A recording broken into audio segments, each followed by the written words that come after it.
All right, well, the rift in the royal family is once again in the spotlight. Meghan Markle is going to be humbled very quickly. Now, before you roll your eyes and think it is fake, let me clarify. This isn't just another clickbait headline, but a historic moment. Harry's digging an even bigger hole for himself here.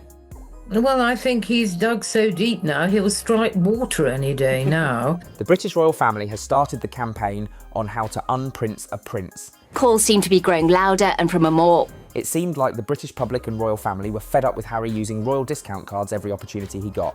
I don't know how much longer. So the British public finally put down the tea and said, "That is enough, Harry." Burrow, isn't it? It's sort of hard to retrieve yourself out of that. Well, that interview sparked widespread backlash. The British public has finally swapped its once simmering pot of sympathy for something far spicier: cold, hard resentment. And no, this isn't just a few angry grannies waving Union Jacks outside Buckingham Palace. We're talking over 60% of the UK population, an actual majority, now in full agreement that Harry should be stripped of his HRH status. With a new poll revealing a majority of Brits want to see Harry stripped of his HRH. That's His Royal Highness, by the way, not his ranting husband. Here, let me tell you one fact. This majority in British politics is rarer than a sunny day in February. It means something serious is stirring in UK. The quote, Prince William plans to flex his muscles and wipe his wayward brother Prince Harry and his power-hungry wife Meghan from the history books, it said. Think about that. The nation that once sobbed over Diana's death, forgave Harry for more PR disasters than a failing reality star, and even indulged the transatlantic royal soap opera with Meghan, has finally said, you know what, maybe this guy isn't misunderstood. Maybe he's just kind of exhausting. Prince Harry airing his grievances to the world after losing a security battle. You see, while Harry has spent the last few years reinventing himself as a full-time victim, part-time memoirist and occasional Netflix cameo, the actual British establishment, the one with real power and a lot less Spotify money, is quietly and legally preparing to yank away his royal participation trophy. Yes, legally, as in actual members of the UK Parliament are pushing a formal structured motion to say, thanks for the drama, now kindly hand back the crown-branded name tags. Royals and senior members of the royal family, because it denotes a level of I guess, respect in the public. And no, this isn't a tabloid-fueled tantrum or an angry Daily Mail columnist with too much ink and not enough Xanax. It's a methodical institutional response, grounded in British law and tradition. That's right, Harry's not just annoying the press anymore, he's annoyed at the very core of the British constitutional framework. That takes a special kind of talent. That the declining arc of Harry's popularity has accelerated into a high speed. Enter Parliament, stage left, suddenly realising that being tone deaf to public opinion is so last season. MPs,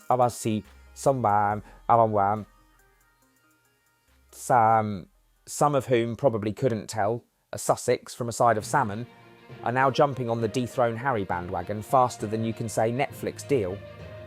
Why? Because this isn't just a royal family squabble anymore, it's a national sentiment. And in Britain, once something shifts from mildly irritated to genuinely fed up, it's pretty much constitutional law. Against her because of the colour of her skin, the social media. This motion, gaining serious traction in the House of Lords, seeks to remove Harry's royal titles: Duke of Sussex, Earl of Dumbarton, and possibly future patron saint of misplaced privilege. I believe they have done it to send a strong message. You can't trash the monarchy for a book deal and a Netflix contract, then cling to the titles like a security blanket stitched by Queen Elizabeth herself. And also, it's not a financial thing. Working royals do not profit, they do not use their names. So while Harry might still be California royalty, lounging in his Montecito mansion where the crown is optional and the therapy bills are astronomical, back in the UK, the aristocracy is essentially saying, mate, if you want to live like a Kardashian, we're going to treat you like one. Gone is the era of passive tolerance, when people rolled their eyes at Harry's antics and said, well, bless him, he's just trying to find himself. That ship has sailed. Family conversation. Picture he tries to paint with Queen Elizabeth, even saying during that BBC interview that the Queen wanted him to have this level of security. And we're finding out the truth, and it's that she bought... Now, we've entered the era of active repudiation, where the average Brit's response is more along the lines of find yourself. Sure, just do it without my tax money, my Queen's legacy, or that HRH badge you keep flashing like a VIP pass to the Victim Olympics. Let's talk about Prince Harry's post-royal strategy, because frankly it's giving I hate my ex, but I still use their Netflix login. I can't see a world in which I would be bringing my wife and children back to the UK at this point. Yes, Harry, the same man who tearfully declared the royal family to be a toxic, emotionally stunted, racist institution has been happily cashing in on the very same institution at every possible turn. He didn't just leave the royal family, he burned the castle down, then started renting out the ashes for profit. He's out here signing multi-million-dollar contracts, penning memoirs, and headlining docuseries, all under the sparkling name of Prince Harry, Duke of Sussex. Because nothing says I've moved on quite like slapping your royal title on a self-help brand while sipping oat milk lattes in Montecito. The public has had enough of his double standards and is calling out to him without any fear. Strip Harry and Meghan of their royal titles. The New York Post is reporting that locals in the UK say enough is enough, especially after Prince Harry's... He says he wants privacy, but only after you've pre-ordered his book and streamed his therapy session on Netflix. He says the monarchy is outdated, but please address him by his 1,000-year-old hereditary title while he launches another philanthropic venture under the Sussex crest. The same crest he couldn't wait to emotionally distance himself from, except when it's embossed in gold on a donation letter or monogrammed onto luxury merch. You're in America now, and we don't give a shit about you. You're not our fucking prince. You'll never be king. We hate your wife. Stay at home in your $29 million mansion.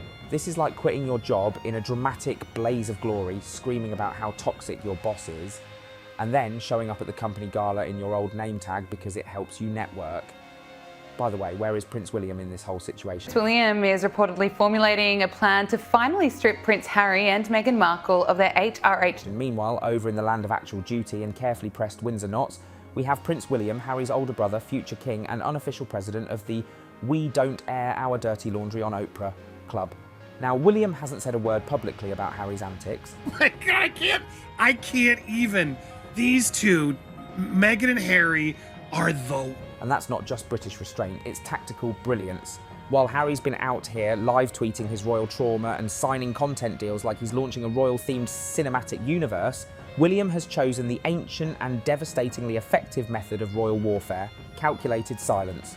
And make no mistake, behind that silence is a man with a very sharp sword and a very long memory. According to insiders, William supports a full-on institutional purge. He didn't want more Sussex drama, more royal freeloading or more Prince Harry branding. He is looking for just a clean, surgical separation because from William's point of view, this isn't about sibling rivalry anymore.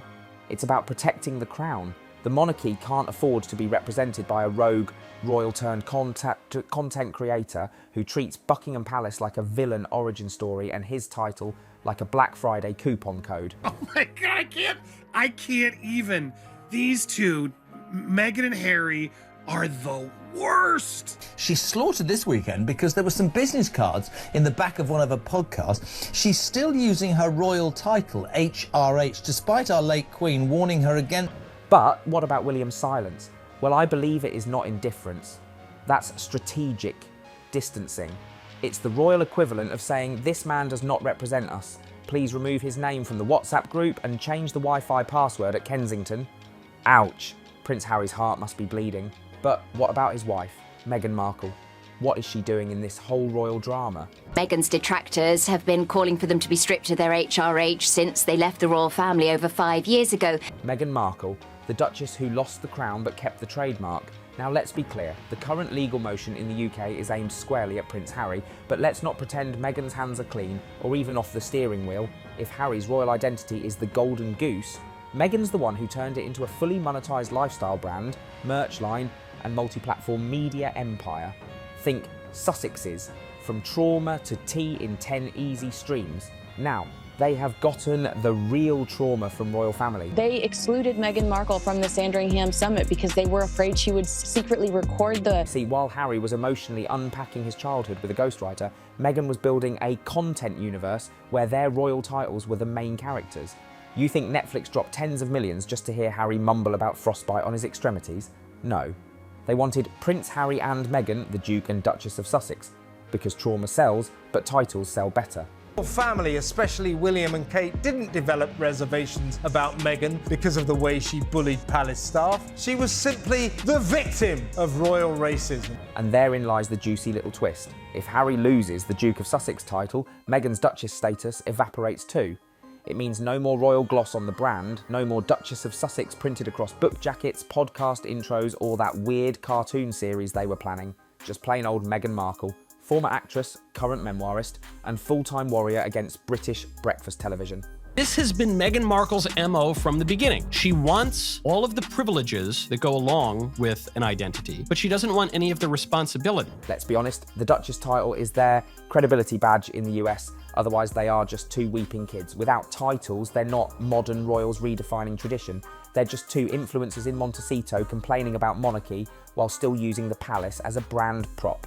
Remove the title, and suddenly the Spotify deal looks a little thinner, the Netflix shows feel a bit less regal, and the book advances, well, those start to look a lot more like charity. Doesn't he? I actually feel, for the first time, a bit sorry for him. He's so lost. So, yes, Meghan may not be listed in the paperwork, but make no mistake, this legal motion hits her brand harder than it hits Harry's hairline. And the British government knows that. They've realised the monarchy isn't just battling public opinion, it's battling Montecito Media, LLC. Meghan has always been a mad, keen player of the victim card. The nasty Brits who took against her.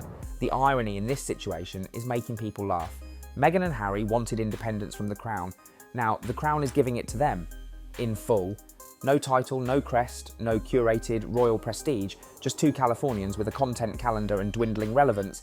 But they are full on panicking and screaming that they are being victims here in this whole situation. What is Daddy Dearest doing? Where is King Charles standing? A new poll by Find Out Now has revealed that most of the public is supporting the king in this family feud. After a 70-year apprenticeship, he's now sitting on the throne sipping Earl Grey and carefully not commenting on the emotional memoir his son dropped like a royal grenade. And now, he's still not commenting, because apparently silence is the new diplomacy. He won't speak to me because of this security stuff. But it would be nice to reconcile. To the untrained eye, his silence might look like passivity or perhaps emotional constipation passed down from centuries of stiff upper lips. To Harry's bombshell BBC interview, it follows the Court of Appeal's decision to not overturn the ruling on his security in the UK. But no, insiders assure us this is strategy, a long game, a regal chess move.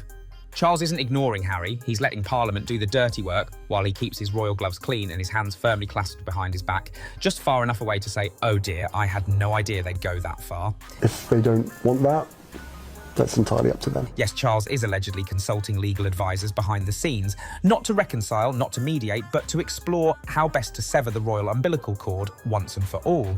Because after Spare, the Netflix sob series, and the endless passive-aggressive interviews, even Charles, the human embodiment of royal patience, has reportedly had enough. He's a duplicitous, self-centred, vile, disloyal hypocrite. And let's be honest, this isn't just about titles, it's about damage control. The monarchy has taken more hits from Harry in the last 3 years than it did during the Diana years and Prince Andrew's press tour combined, from "my father didn't hug me" to "my brother assaulted me over hair gel." Harry's revelations have been less bombshells and more a precision carpet bombing campaign. And Charles, he's just trying to preserve what's left of the royal family's image before The Crown Season 8 turns into a documentary. So, in classic royal fashion, Charles is stepping back. Publicly neutral, privately nodding in approval as Parliament sharpens the axe. And if Harry loses his titles, Charles gets to shrug and say, what a pity, nothing to do with me. Now, who's playing at the proms this year? By the way, what dirty work is the monarchy doing? Now here comes the juiciest plot twist, straight from the pages of dusty British legal history, the Titles Deprivation Act of 1917. Yes, that's right, the same law last used to strip titles from aristocrats who were, let's say, a little too fond of Kaiser Wilhelm during World War I, is now potentially being dusted off for Prince Harry. Meghan Markle has been very brazen recently with the use of the HRA. Let's pause and appreciate the symbolism. This act was crafted to deal with literal wartime enemies of the state, and now it may be used on a man whose gravest crime is oversharing, overselling, and over-hyphenating every word in Spare. This isn't just a legal move, it's a declaration, a formal, irreversible, and very public way of saying, if you betray the crown, even with a ghostwriter, we will treat you like a traitor. Here, the astonishing thing is if this act is invoked, it's permanent, no takesies, backies, or late-night apology tour. It's legally binding and irrevocable. One day you're His Royal Highness, the next you're just a guy in Montecito with a mansion and a memoir-induced father wound. This would mark one of the most symbolic and savage royal responses in modern history. Because it says what the Crown has always believed deep down but rarely says aloud, titles aren't just decorative, they're sacred, and if you throw them in the mud, don't expect them back cleaned and pressed. What are your thoughts about it? Do tell me in the comments section, and subscribe to our channel for more.